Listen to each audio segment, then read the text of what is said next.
All right. Hey, good afternoon, guys. Thanks again for jumping on with us. We're going to get started. My name is Mark Mustachio. I'm the Business Development Manager with Kraus Marketing. We appreciate you all jumping on with us for this presentation that our CEO, Nick Kraus, is going to give. This is part of our four-part webinar series. We noticed a jump in e-commerce sales during Q1, largely due to the pandemic, and we thought it would be great to launch a webinar series helping our clients, customers, and everybody else learn some of the secrets that we employ for ourselves as well as our own clients regarding e-commerce websites from a development perspective, acquiring new customers, keeping new customers, and optimizing strategies and analyzing KPIs. So this course is the first of part 2, e-commerce customer acquisition strategies. We're going to do an encore of this course next Wednesday, September 30th. So if you know anybody who wanted to join but couldn't make it, please pass this link along to them. We'll do part 3, October 8th and October 14th, which is e-commerce customer growth and retention strategies.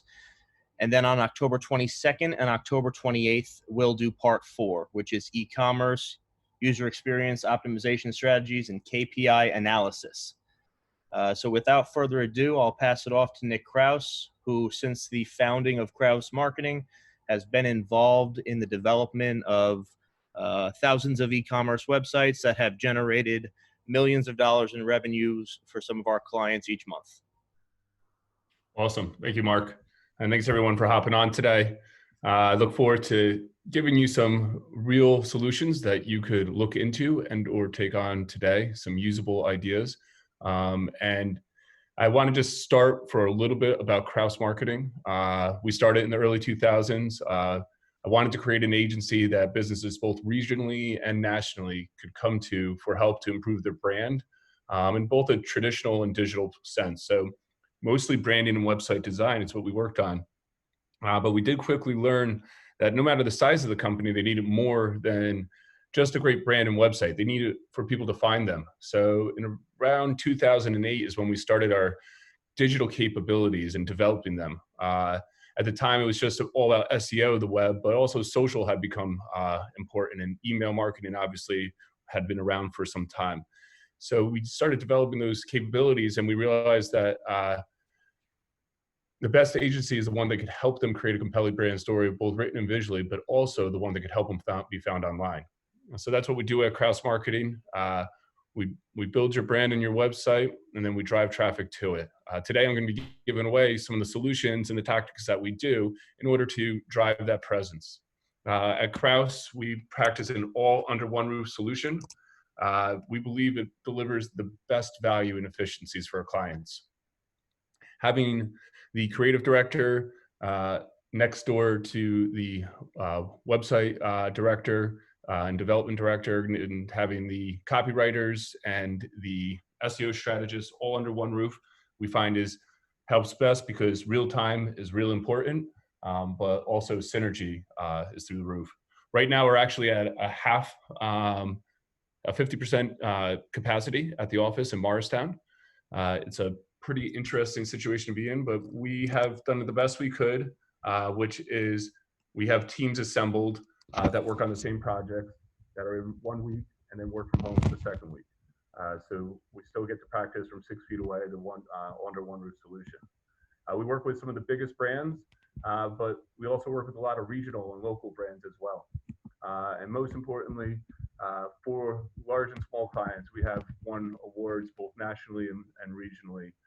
We've been featured in GD USA, and Entrepreneur, USA Today, and many more. But the most important ones to me are these awards where I would read GD USA in college to get inspiration as a graphic design major, and now I see often on a more than a semi-annual basis our actual creative in there winning awards. So it's a pretty nice thing to say. I wanted to start off with a couple case studies.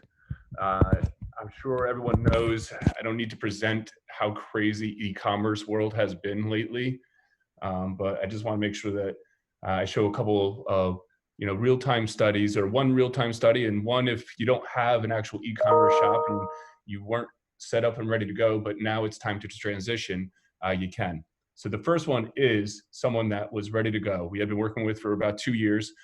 They had already had a large increase in traffic from 2018 to 2019. We were very excited about the direction, which was basically an up arrow for everything, every KPI we watch.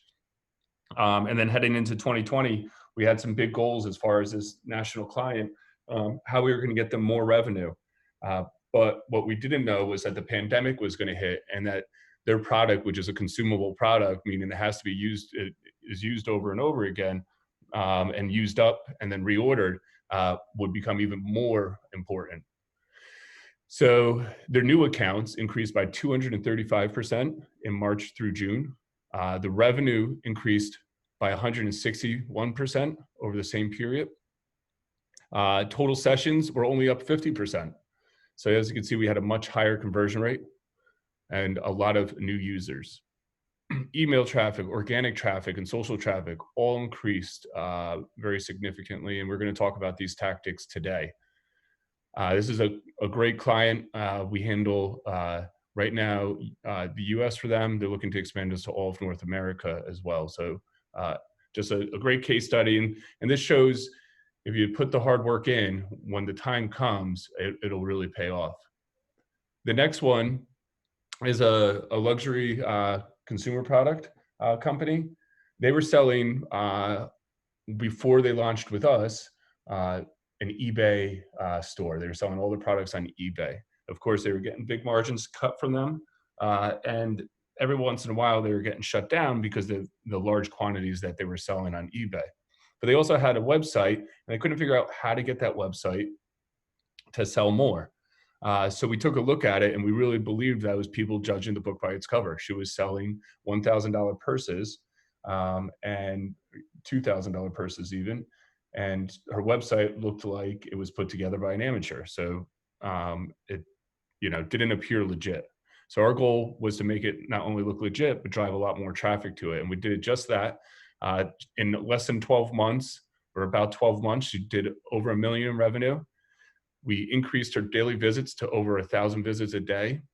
And her average order volume was extremely high. Of course, it was luxury goods of over $900 per sale. So really cool case study.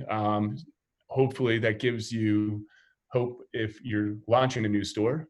And for case study number one, if you currently have a store that's doing well, hopefully I give you some tactics that can make it do even better. So today, to kind of help you, first I want to help you understand how to create a campaign. And that's not just like a fancy 30-second ad. It's a campaign. It's a content campaign. It includes imagery, includes long form content, short form content, the more advertising, salesy ones, but the more social and organic ones as well. And then I want to talk about the different tactics that you're going to use all that content in, and how you're going to attract new clients and new users and new customers with those tactics. So it's important for everyone to understand that when you design a brand campaign, you have to create messaging and imagery that will evoke emotion from your consumer. That could be fun, it could be funny, it could be cool, it could be dramatic. But if it's not evoking emotion, then you're not going to grab them. The emotion is what drives purchases. If you think about emotional purchases, they are literally that. Very few are intellectual, although the intellectual typically comes after the emotion. And that's where the product knowledge and the information is required for them to follow through with that first emotional want of something. If you can't get a consumer to like your brand, you've already lost the opportunity to win their business. So when you're thinking about what you're producing, make sure that it is relevant for your audience. So how do you know that it's relevant for your audience? First, you got to identify that target audience. Who are you talking to? Who will be consuming your content, right? Who will be buying, at the end of the day, your product from your e-commerce store that you've worked so hard to put together? And so here's some things to think about, and they should be written down on paper. And typically there's going to be 4 or 5 different profiles, and they should be very specific because you want to aim at the bullseye, because as long as you hit the dartboard, you're probably going to make a sale. But if you don't create a bullseye, then you don't know where to aim, right? So what we want to do is create several target audiences. Just shutting down my email so you don't have to hear that ding. Sorry about that. And think about what their age is. Are they male or female? What race are they? Have a certain purchasing cycle? For instance, are they like the millennials that are early adopters? Or are they more like the baby boomers that are the late majority? If you think about who bought Alexa or who first went on Instagram, right? Early adopters would be the first to market. The late majority are typically, more of the boomer generation, but it doesn't mean that there's not both in all segments. So understand who they are when they make that purchase. Are they technical? Are they cool? Are they fancy? Are they granola? What are their common interests? Do they all buy Subarus or do they like Mercedes? Do a lot of them golf? Do a lot of them not even play sports? Understanding their interests are going to be very important for your targeting as well. And a lot of times there's a large overlap in interests, and that's how you could create a target audience. So you've created a target audience. Now it's time to determine how your product is going to benefit them in relationship to your industry, your products or services. So not only benefit them, but what are their concerns about getting your product? And of course, I'm talking very broadly here, right? But for instance, if you're an appliance company and you're selling stackable dishwashers or stackable, washer dryers, what do people need to understand about a stackable washer dryer in order to make that purchase? If that's the newest product, what type of information can you provide them to feel comfortable with that? If you're Nike and you have air in your sneakers for the first time, what do they want to know about that to make them feel comfortable about having air in their sneakers? And of course, that's like an 80s reference, but it's very true. If people didn't believe in the product, they would have never purchased it. So determine the concern, but also the key benefits. What's most interesting to them? Here's some questions. What's most interesting to them? What do they need to understand to make a purchase? What delivers the most value? If you understand the answers to those, then you can create a ton of content on that. So if we go back to Nike, it wasn't the science of the air that delivered value to its target audience. The value was it made them a better athlete. So deliver that value first, back it up with the science second. And that's the emotional decision you can make. But if you think about what's interesting to them, what do they understand to make a purchase, or what are they concerned about in order to make a purchase, and what delivers the most value, you can come up with a ton of content for any product that you have. Next, you got to research to understand how to best communicate with that audience. We're going to talk about those tactics today. So we're going to talk about 5 different tactics, or 4 actually, but the most important part is understanding where your audience is more, right? So we're going to talk about search engine marketing, email marketing, social media marketing, display marketing, but really understanding where your customer is going to mean where you're going to spend more of your money and more of your time and develop more of your content around. So research to understand where they are and where you're going to find them and how to best communicate. Is that video? Is that long form content, etc.? And then create a content calendar. How are you going to get it done, right? So if you're waking up every day and you're thinking about what my social media post is today, you do not have a content calendar. If you're going month to month and saying, what should I write for my blogs this month? That is not a calendar. The best magazines, the best newspaper companies out there, and the best websites really understand what is the purchase cycle of their consumer, and then they create content around that and they plan it on an annual basis. So if you're going to create 100 blogs, you should at least have the categories of those blogs that go month by month and week by week. What is the category of the content that you're going to be publishing? Of course, the idea is to execute, manage, monitor, and pivot. So get the job done, because a plan aggressively executed today is better than the perfect plan that you come up with in 2 weeks from now. So just start to execute once you have that plan. Make sure you manage it and monitor it, because that may require and show you that a pivot is needed. Here's some of those contents that I'm referring to: blog posts, ebooks, case studies, templates, of course, short form social media, videos, both in long form, instructive videos, advertising type of videos. You can do podcasts, you can do infographics. And these are just some ideas for you to think about when you're creating content.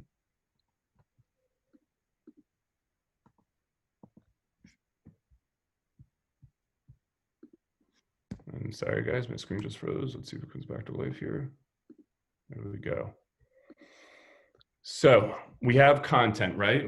And I know I went over that pretty quickly. I actually have an hour-long webinar on how to create that content, but I think everyone has a pretty good idea of how to create that content. Now I want to tell you a little bit about our 5-prong approach that we recommend every e-commerce store executes today. And it starts with search engine marketing. Google coined this term ZMOT, or zero moment of truth, years ago. And what ZMOT refers to is when people go to Google and they say, I'm looking for Nike sneakers, or for that stackable washer dryer, or for, bottled water. When they're looking on Google for that, that is a zero moment of truth. If you show up, you have an opportunity to get a purchase. If you don't show up, you never existed to them. So search engine marketing is not only organic search results, it's paid search results, and it also includes YouTube. As we know, YouTube is the second largest search engine behind only Google. Number 2, social media marketing. This is arguably the most important part of your brand's digital presence. The only thing that people are doing more right now than social media every day is eating. And actually, with the pandemic, that's an old stat. I guarantee social media is probably a lot more than what they're doing as far as exercise and eating. And Americans eat actually an average of 79 minutes a day. Think of how much they're spending on social media right now. Next is email marketing. Now, this is a low-cost, tried and true method that we see some of our clients have the highest conversions rate, and also produces the most revenue for them. I'll talk about some email marketing methods that if you're capturing data from people not purchasing, how you can turn them into a consumer of your product. And of course, the creative. Let's be honest, this might be the most important of the tactics because all the others are actually just tactics. Creative and strategy is the most important. That's why we make it the thumb, because we always ask, does your marketing have thumbs? Does it grab the user's interest? Because if it's not creative, it doesn't evoke that emotion, then it's just not going to be relevant to the end user. So those are the 5 things we're going to go through today and a little bit more in depth. So search engine marketing. I'll first talk about organic search engine marketing. So on Google, if you type in, and I'm drinking a Pellegrino right now, so I'll just type it, I'll say Pellegrino. Actually, I'll look at my Bluetooth speaker, because that maybe be a little bit more relevant. So if you type in Bluetooth speaker, you either show up for Bluetooth speaker or you don't.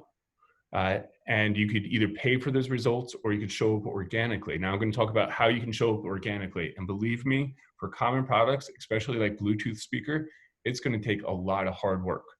So think about, is there another term that is more unique that people are researching for that you can show up for? And I'll go about just a little bit more detail about at least the basics, so you understand the basics of SEO in a second, but also talk about YouTube. We talked about content. What type of video can you create that shows someone how to even use a Bluetooth speaker, or how your Bluetooth speaker can sync with multiple of itself speakers, creating a surround sound type of effect. So if someone wants surround sound with Bluetooth, can you, first of all, if your product does that, can you create a video about how you show those Bluetooth speakers syncing throughout your room? And I actually got to tell you the truth, it's funny that I've looked at this Bluetooth speaker, because I've actually done that before, where I Googled speakers that could sync, because at the Kraus marketing headquarters, we have a huge break room, and I didn't want to really get Sonos, and I wanted an easy solution. So I figured that I could probably just get Bluetooth speakers that sync, and the JBL pill showed up. Really easy to sync, really easy video on how it does sync. and I created surround sound in minutes. And it started with a YouTube search that ended up being a multiple product purchase, right? So how does your tires, get installed? I'll tell you about a tool that I bought once when I was searching for how to change springs on a Jeep, right? So what are the instructional videos you can provide? What are people searching for? And then create a YouTube video around that that shows how your product is a solution. So focus for YouTube organic, solution-oriented searches and deliver that in the form of video. I want to hop in though just to organic pay-per-click because that obviously is that ZMOT as well. So this is cargurus.com. Now this is just the basic foundational SEO. If you want to show up for a used Chevrolet Corvette, first of all, that word has to be on your page, right? So now let's say you don't have a name like Corvette. It's just Bluetooth speaker. If you wanted to show up for that, the basics that you would need, or let's say it's surround sound Bluetooth speaker, is first of all, it needs to show up in the title tag. That's that first arrow in the top left. If that keyword isn't there, you have a very low percentage of showing up for any keyword. What happens is, just to break it down one step backwards, is there's little robots, we call bots, that crawl your site, or spiders that crawl your site. And they index everything that's in your code into the servers on Google. And we'll only talk about Google, which is like 90% of the market. And every other search engine follows suit. So it indexes everything on your website on the Google servers and these huge server farms. But there's ways that you can tell that robot about what's on that page. And basically that's your metadata. It's your title tags, your H1s, it's the URL that's used and the keywords used within that URL. It's the alt tags. When you upload an image to your store, it'll give you the opportunity to put an alt tag in. Perfect opportunity to put a good keyword in right there. And of course, your body copy. It reads the body copy of your website, the larger form or longer form content, and it looks for keywords in there. So if you have a uniformed, foundational, optimized website with keywords targeting each individual page and even product, you have a much higher chance of showing up for when someone searches for your product. So that's what I would like you to think about, is what is the keyword that they're going to search for? And again, remember, common keywords are very hard to rank for. So there's something very niche and specific about your product that your target audience would understand to search, then go after that keyword, because shorter keywords are very hard to rank for. Okay, search engine marketing. This is show up tomorrow. It's pay to play, very expensive at times. And if you want to, make money, you better understand what's your cost per acquisition. So pay-per-click and YouTube paid ads. Pay-per-click is really simple. If you look at this, the first set of products that show up there when I search Nike Air Jordan are all paid ads. All those companies paid to be there. One even marked their image with a sale. That's kind of a cool idea. But this is pay per click. It's not pay per view, right? So pay per click means if I show up there and no one clicks on me, I didn't pay a dime. But as soon as someone clicks on me, I pay a designated cost that I said I'd be willing to pay to show up there. So that means that I have to bid for that spot. So if I'm willing to pay $5, but the number one person's willing to pay $6, then he's going to show up first and I'm going to show up second, right? So it's a paid model.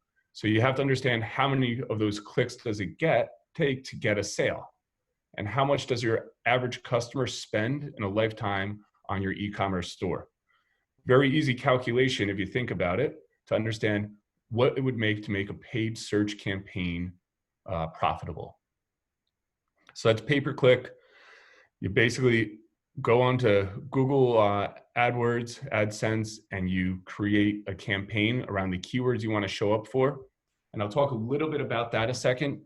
When you're in there, you want to look at, you're going to type in keywords and it's going to automatically go to broad match.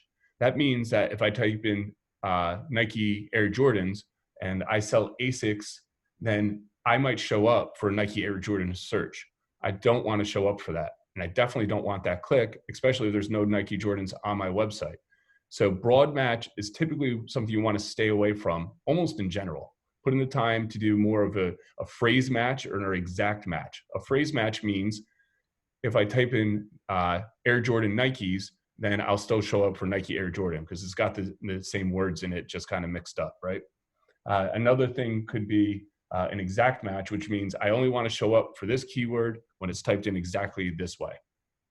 And those will deliver the most pinpoint searches that you want. But then again, you're probably going to pay the most for the exact match as well.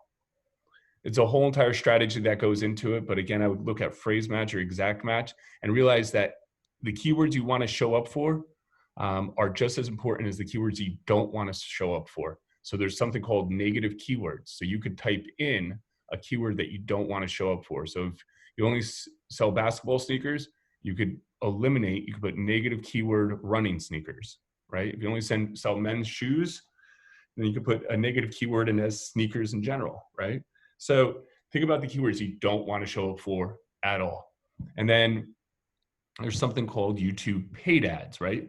So the cool thing about Google is they own YouTube as well, and they own Gmail, and they basically own all of your browsing history.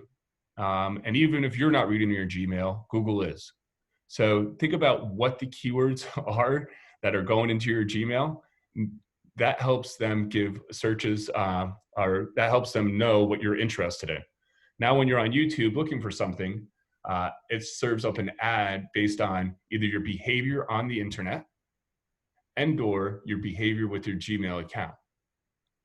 So it's pretty complicated or very simple, if you ask me. Actually, I thought it was very cool. My 7-year-old goes to me the other day, and it said, "Why are they showing me, what was it for? Oh, why are they showing me ads for pickup trucks?" And actually, I'm in the market for a pickup truck, but she was on my phone. So what Google knows is that I'm in the market for that. But she even recognized that those ads are being served up based on behavioral aspects of the person, right? So think about it as simple as that. Your behavior affects the ads that show up. You could control that as a business owner and show up in front of your targeted audience based on knowing their behavior, right? So we talked about their behavior and their interests back in the targeting slide. If you have that down, you could show up on YouTube or around the internet. And we'll talk about that a little bit later in front of them. So that's the paid ads. You could start tomorrow and it could start making you sales tomorrow. But you got to be careful because there may not be an ROI if you don't understand how much you're costing per click and what your consumer acquisition cost is, or cost per acquisition. CPA is what we call it, cost per acquisition. If you don't understand that, you don't understand how much they're going to buy over time, it may be hard to monitor your return on investment on this tactic. So that's number one. That was search engine marketing. Number two, we talked about social media marketing. Now, obviously, this is where everyone wants to be. And we do find that this can convert for a lot of companies. So first, you want to think about your search engine marketing. You want to think about how often am I going to post, and what buckets of posts do I want to post about. So buckets could be like categories of content. So when we start with a client and we're thinking about their social media campaign, and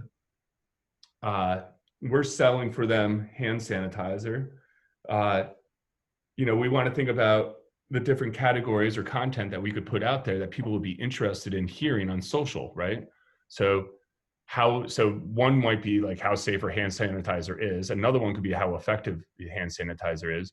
But maybe people are interested in buying a product that is doing good for the community. So another category is making sure we're talking about all of the free hand sanitizer we're giving out that keeps people safe. Another category could talk about value, right? So think about the buckets. And we talked about earlier, like what are their interests? What are their concerns? What is the value you're delivering? And you can create categories of topics around that.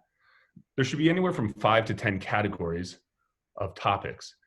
Then you write posts for each one of those categories, right? So you know what's interesting and what's important, and then you create posts for them. So now, one thing I didn't talk about in the optimization part is long form content and blogs around your product and how it's used is really important for showing up in search engine optimization. So with keyword rich blogs, you can show up more often for the product that you're selling, but it's also very helpful on social media. If you think of how to incorporate a keyword rich blog that would be interesting to post about on social media, then you've killed two birds with one stone. So as far as the advertising part goes, everyone should be spending money on social media today, even if it's $100 a month, but thousands of dollars a month and tens of thousands of dollars a month is what the big companies are spending. And the reason being is for businesses, it is a pay to play platform. Organic, unless you're using influencers, which I'm not going to talk about today, is a very low percentage that you're going to show up. So if you have an audience of 1,000 people on any given post, only about 5 to 10% of that audience will see that post.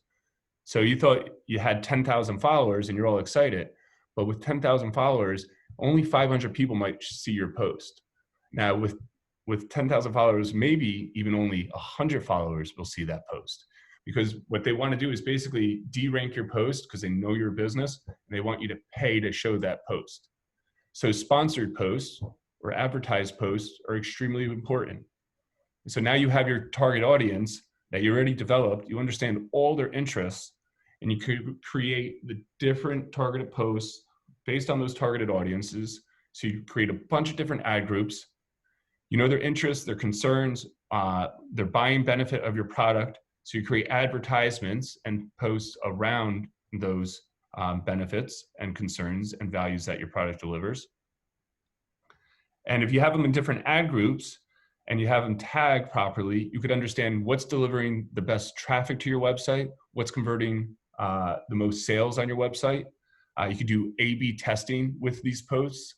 You could say, okay, will this image with a person in it perform better, or will a product shop perform better? You could run that A/B test, and you could really highly optimize these sponsored posts and get the most revenue and most ROI from any given post.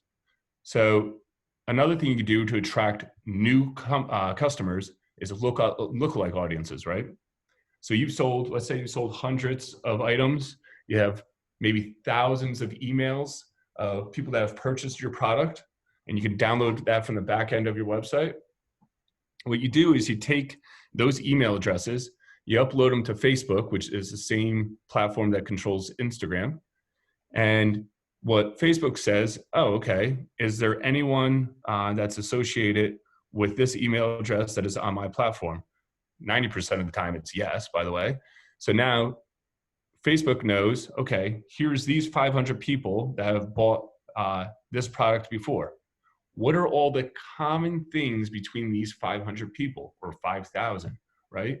And then it finds those common things and it finds more people just like that have the same commonalities. So it's kind of like the reverse way of the targeting. This is AI doing all the targeting for you. It knows all the audiences, all the people that have bought your product, and it creates the targeting based on that audience with artificial intelligence. It's pretty awesome. It works very well, and it's quick and easy to use. So if you have a database of customers, upload them to Facebook and start pushing out your content to people just like people that have already bought your product. And then retargeting. Retargeting is a very simple one. I got to your website, but I did not make an action that we wanted. In this chance, it is a purchase. So I got to the cart page even, but I never checked out. I could put a pixel on the cart page. So anyone that gets to the cart page, but never gets to the checkout page, I could put an ad on Facebook that looks just like a social media post, of course, and on Instagram for that matter, that shows up over and over for them. So that's called retargeting. And you can even make offers like 10% off or no cost on shipping on your first purchase, things that will help them get back to their cart. So retargeting is a huge opportunity for getting people to actually check out. Now we're actually working with this one product that we believe that the customer has a little bit too high of a price on. So what we're talking to them about is creating a campaign where we'll offer 25% off for anyone that's gotten to the page, which has been thousands, that have not checked out. They've actually gotten to the cart page and they have not checked out, by either offering, again, a discount or some type of maybe free shipping, right? And if we lower the cost, does that mean that they get more sales? So that retargeting is really important because it could actually do testing and understand why are people not making a purchase as well. So social media marketing is number 2. Number 3 is email marketing. I talked about in our last webinar is capturing data, as much data as possible. And one of them is email marketing. For that reason is their emails that you need to capture.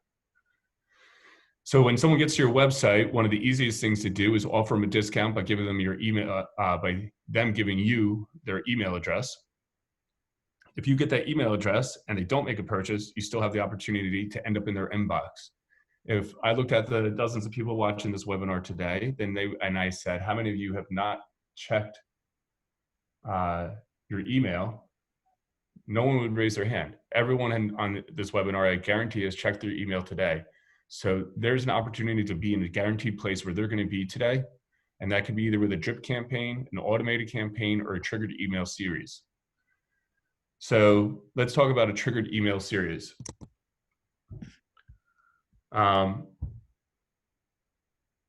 If they didn't make a purchase and you know that they got close to making a purchase based on them providing their email address, then an easy triggered email series could be offering them more information about your product that could help them understand. It could also provide additional values or ways of packaging your product in order to have a larger discount. You could actually offer them discounts in general. And it could be a series of emails, so you don't want to give it away at first. So we always recommend having 1 or 2 emails that talk about the benefits of your product and your brand before you offer a discount. But one of the best ways with emails to make a sale is that discount. That discount is what it drives people to make that click and make that purchase. So those triggered email series based on them not making a purchase. So the trigger means they didn't make a purchase, but I received their email, or they even set up a username, which is, believe it or not, very common. Then I need to send them emails to get them back to my store and make that purchase. So email marketing, if you're not doing it yet, is something very easy to set up. And again, for our biggest clients, this is one of their largest revenue drivers, which we'll be talking even more depth about next or 2 weeks from now, when we're talking about farming your current customer base. Right now we're talking about hunting. So I'm talking about some specific ways that you could get people that haven't made a purchase to actually make a purchase on your website. So next up is display marketing. Now, display marketing can be very expensive. So if there's one thing you don't do, I would say don't do display marketing. And also display marketing typically is a very low converting tactic. So when you go into Google Analytics, you will find that one of the lowest, and actually almost guaranteed to be the lowest converting tactic, is going to be display marketing. But it's 2 reasons you do it. One is multiple touch points, right? So the reason why we're talking about doing so many different things is because diversified marketing is just as important as diversified investments. You don't want to have all your eggs in one basket, but it's multiple touch points. The more people see your brand and understand your brand or product, the more likely it is that they'll make a purchase. They say it's as many as 10 times, if not more, for people to see your ad before they actually remember your brand. So whether that's a sponsored ad on Facebook, whether that's a pay-per-click ad, or that's a display ad here on the New York Times, it's important that they see your product over and over again for them to make their purchase. So we find display is what we call an assisted conversion. Very, very commonly an assisted conversion. Which means that their final route to your website was from social. That was the main conversion route. but they saw a display ad or they clicked on a display ad at one point as well, right? Or the final conversion was from Google organic search, but they saw your display ad and clicked on maybe even your display ad multiple times before finally converting from Google. So and that's what's called assisted. There's two ways you could do display marketing, and I recommend programmatic, or you could use Google's marketing platform, which allows you to use their Google network, right? But which is more or less programmatic anyway. Or there's paid placement. So to be on the New York Times, and for me to say, I want to be on the New York Times in the New York regional area, and I want this main banner for, I guess, this company's Smartwool, it could cost me $50,000 or $60,000 just for a couple months, right, to dominate that one position, maybe even more. Or I could do it programmatically, where through a media buying platform that allows me to buy ads like this that are available at the last second for pennies on the dollar. So obviously there's tens of thousands of visits to all of these media sites and all these companies that are selling ad space a day. If they don't have enough advertisements for the space on their website, or for the amount of visits on their website, then they allow it to be traded on the open market for the lowest or the best bid available. And typically it's a very low bid. So what you do is you upload all the different ad types, which is, I think there's 6 or 7 of them. So there's different pixel sizes and heights that you have to provide. And then programmatically, it will upload your ad to a website that you want it to be put on at a lower cost. Now, it's mostly contextually driven, meaning like, what is the content of that website? And for that reason, you want to be on that website. So if you wanted to sell to people that are interested in appliances, and there's a website about a consumer's good website, or on consumer goods, best consumer goods website is a article about appliances, your ad would show up there if the space was available, and you'd pay pennies on the dollar for it, as opposed to going directly to that website saying, I want to show up there.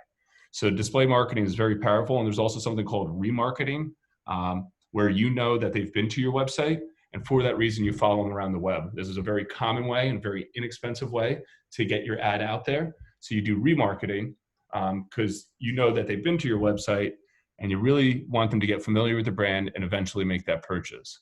So that's another way to use display marketing to assist in conversions. So again, the most important part, though, is having good creative and a good strategy. And we talked about that targeting and creating that content strategy in the form of images, videos, long form content, and short form content. If it's not good, none of this will work anyway. And also, if your website's not good, it won't work. So remember, your website is the backstop of all your marketing. So if you want people to come to your website that are new consumers to make a purchase, then they should feel comfortable there. We did a whole webinar series about it. And the idea is the website should be attractive. It should represent your brand well. It should be trustworthy, and it should be easy to make a purchase. So you could do different things to try to make that happen, and we call that A/B testing, right? So through the Google Optimize tool, you could serve up 2 different versions of your homepage, and the Google will serve up that homepage to different consumers, and then you can measure the results and see which one's better performing. But updating your website frequently is highly important too. So if you want new customers, then having a great looking website with the right information on it is just as important as all of the tactics above. And that's why I put it under the creative and strategy. Now, don't want to make you seasick here, but here are some KPIs that you should be looking at, because I didn't put this slide in. Here's some KPIs that you should be looking at on a regular basis. And a weekly basis is probably the most regular you should be doing it. But if you have a decent media spend, then definitely even a daily basis. You should understand, how many new accounts am I getting? What does that equal in revenue? One on here is, but it's on the next slide, is average order size or volume. So how much are they spending per order? very important KPI that we watch all the time for our clients. And then the other KPIs are KPIs by tactic. How many people are getting there from email? How many people are getting there from organic? How many people are getting there from social?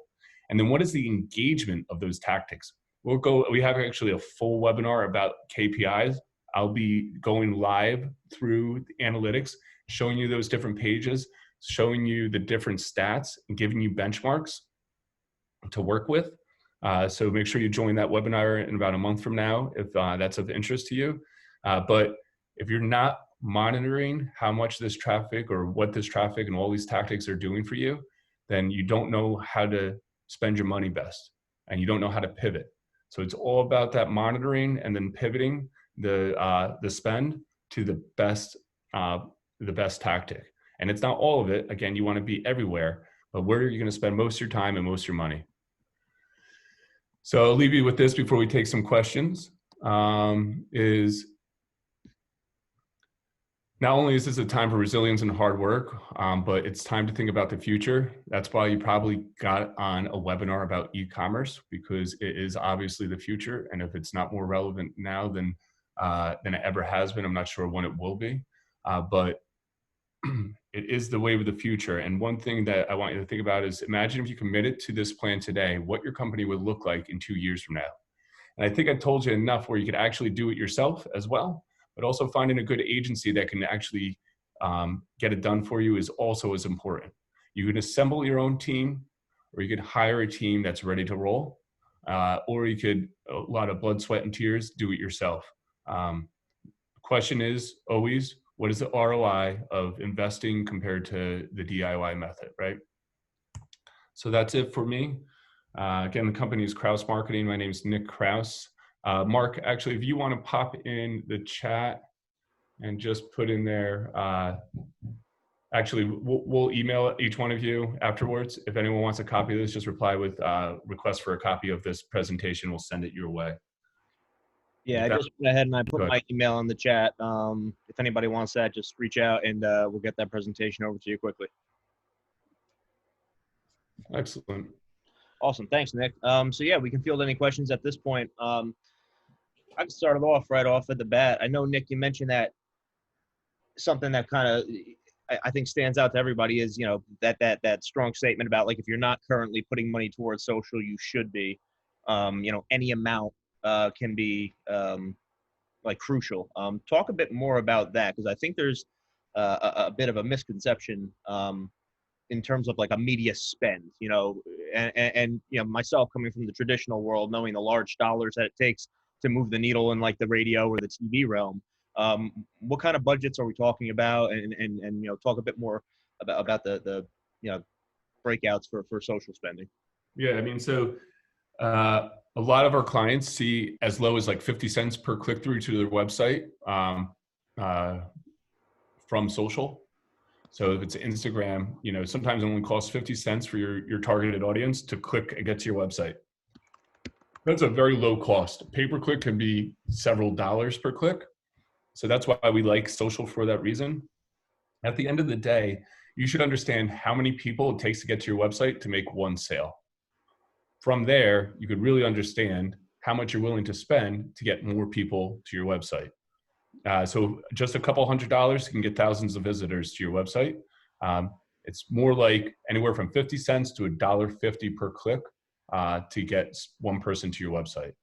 So if you went in the middle there and you said $1 per person, and it takes 50 people to get to your website, the question is $50 too much for your product?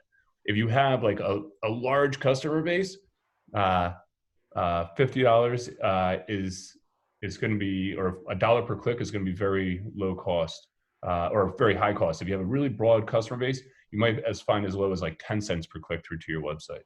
If you have a very specific audience, then that's fine as long as there's an ROI for that, you know, that click through amount. So again, that's a cost per acquisition that you're going to have to measure and see if it makes sense for any given tactic. And remember, it's not the first purchase they make, it's how many purchases they make over time. And then it's also how many people they refer you to, right? So when you're building an audience and you're building a store, remember, you're going to have to invest in some unprofitable business in order to really create a brand. And that you know, that's something that some people can't swallow. And I think that that's why some people are less successful than others. Awesome. Thank you. Something else too. You mentioned some of those tactics, like a lookalike audience. Um, how does that work? That lookalike audience. So that email address is associated. So you, first of all, you upload those email addresses, right? What Facebook does is associates those email addresses with any users on its platform. And then it takes all those users and it lines them up in a row. And it says, okay, what's the commonalities between all of these users? And it automatically grabs those commonalities and it targets them or finds more people just like them that have those commonalities. So basically, it creates your audience targeting itself. It's pretty awesome. It's very simple and it's very powerful. So if you want to find people just like your best customers, then just upload the emails of your best customers to Facebook and it'll find people just like your best customers. It's about as simple as it is. It's a lookalike audience. They look just like your best customers. All right, cool. Here's a good one too. Question about HubSpot and other like digital platforms that I guess assist with planning and coordinating these efforts. Is there one we recommend, one we work with? How does that tie into, you know, kind of what we're talking about on this presentation? Yeah, so I mean, it ties in definitely. Some of those, like, so HubSpot definitely can assist in coordinating all these efforts, make it a little bit easier to kind of put them all under one hood. It's kind of just like HubSpot is no different than a CRM, which it is a CRM, but like it's so different than what a sales team would use for their marketing efforts. Sometimes you don't need a system, and if you have a team, you really don't need like a very expensive software to get it done. But some type of software, for instance, to allow you to schedule posts through. So we use Sprout. I believe we still use Sprout here for all our social media. So it allows us to post to multiple different platforms, all from one area. And the nice thing about that is you could schedule out those posts over the next month and you don't have to be doing it on a daily basis. So you do it all through one platform. So finding these softwares, whether it's HubSpot or Sprout, Social, or whatever it may be, it'll make this much more efficient for you. And it also a lot of times allow you to monitor how the campaigns are doing from one spot. So, you know, those are all SaaS models, right? So there's dozens of different SaaS models, SaaS companies out there that could help you monitor and manage your campaign all through one hub. And that's I guess how they got HubSpot, but I would recommend definitely having something like that. How much you want to spend on it is up to you. Sometimes it only costs $20. You know, HubSpot starts around $1,000 a month. Okay, great. All right, cool. That's all we have for the questions. So cool. I'll pass it off to you guys. I appreciate everybody jumping on. I have a couple of requests for the presentation here. I'll get those over shortly after, and then any additional, please just shoot an email and be happy to get that out to you. Awesome. Thank you guys. Have a nice one.